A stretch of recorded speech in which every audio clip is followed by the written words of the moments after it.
నాగోబా జాతర తర్వాత గిరిజనులు చేసేటటువంటి అతిపెద్ద జాతర బుడుందేవి జాతర.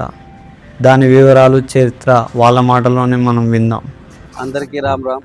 నా పేరు మెస్రం వెంకటరావు, పీఠాధిపతి. మెస్రం గోత్రానికి సంబంధించిన మా భాషల పటేల్ అంటాము, తెలుగులో పీఠాధిపతి అంటారు. అంటే ఈ యొక్క మా మెస్రం గోత్రానికి సంబంధించిన జాతర కావచ్చు, మా పూజలు కావచ్చు, ఇది మొదలుపెట్టింది మన నాగోబా నుంచి. నాగోబా చరిత్ర ఎందుకంటే ఏదైతే ఆ రోజు 23 నాడు మొదలైంది. నేలవంక చూసిన దానికి చేతులు జోడించి గంగా పాదలు కావచ్చు, రథయాత్ర అయిన తర్వాత గంగా పాదయాత్ర అయిన మా పూజ 18న అక్కడ మా కెస్లాపూర్ సంబంధించి నాగోబాకు మా పూజ 18 జరపడం జరిగింది. అదే అక్కడ నుంచి మేము అక్కడ మళ్ళా 22న దర్బార్ అయింది.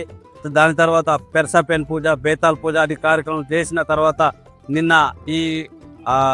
ఆ రోజు ఇక్కడ చేసినాం. నిన్న బయలుదేరితే ఈ రోజు ఇక్కడ వచ్చేసి ఇవాళ బోడుందేవి యొక్క మహాపూజ చేస్తున్నాం.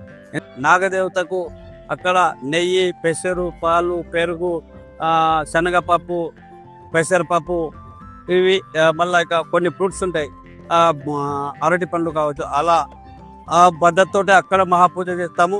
ఇక్కడ కూడా అదే సేమ్ పద్ధతితో మహాపూజ చేస్తాము. అంటే మా సాంప్రదాయంతో అప్పటి కాలం తాత ముత్తాతల నుంచి ఆ సాంప్రదాయం వస్తున్నది. తెల్ల చొక్కా, తెల్ల వస్తువు, తెల్ల రుమాల్ పాటించాలి. నిషేధాలు మొత్తం బీడి కావచ్చు. ఇక్కడ పడతారు కదా, గంగాకు పోయేటప్పుడు బీడి పట్టారు. అది కలర్ చొక్కా ఉండేది, ఏముండదు. అది మా చేతిది కాదు, అది దేవుడు కూడా చెప్పింది, మా పెద్దల మాట చెప్పిన మాటనే అది జరుపుతున్నాం మేము. షాంపూర్ బుడుందేవ్ జాతర అని అంటే మా మెస్రం వంశస్థులకు చెందినటువంటిది జాతర. ఇది కెసలాపూర్లో ఉన్నటువంటి నాగోబా జాతర అయిన తర్వాత ఈ జాతరను చేయడం అనేటువంటి జరుగుతుంది. ఇది ఉట్నూరు మండలం షాంపూర్ అనేటటువంటి గ్రామం ఉన్నది. మా పూర్వీకుల కథనం ప్రకారము కెసలాపూర్ దగ్గర గౌరవపూర్ అనేటటువంటిది ఉన్నది. అక్కడ మొత్తం ఆవులను ఉంచేటటువంటిది, అది పెద్ద దొడ్డి, బంజార్ దొడ్డి, ఆవులను ఉంచేటటువంటిది. దాంట్లో ఈ ఆబోతి ఏదైతే ఉంటుందో అవి అన్నింటినీ కాపాడుతుండే. అయితే అది గౌరవపూర్ నుంచి షాంపూర్కి వచ్చి షాంపూర్లో ఉన్నటువంటి చెరుకు తోటలో మేసుకుంటూ పోయేదనేటటువంటిది.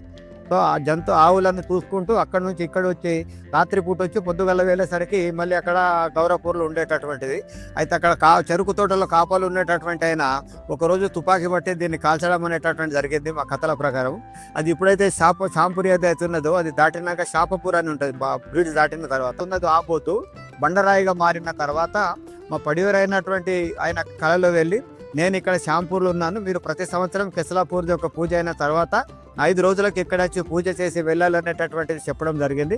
అప్పటి నుంచి ఇప్పటి వరకు కూడా వంశ పరంపరంగా దాన్ని పూజ చేస్తూ రావడం అనేటటువంటిది జరుగుతుంది. మా గోండు సంస్కృతికి సంబంధించినటువంటి పద్ధతుల్లో గోండు ప్రధానులు కలిసి చేసేటటువంటిది పూజ. ఇది మా పాత తరం నుంచి ఏదైతే సాంప్రదాయాలు వస్తున్నాయో దాని ప్రకారంగా చేయడం జరిగింది. ఇప్పటికీ కూడా మా భేటీ కోరేడు వాళ్ళు పూజ చేసేటటువంటి వాళ్ళు కెసలాపూర్ నుంచి ఇక్కడి వరకు పాదయాత్రగానే వచ్చి పాదయాత్రతోటి ఇక్కడ పూజ చేయడం అనేటటువంటిది జరుగుతుంది.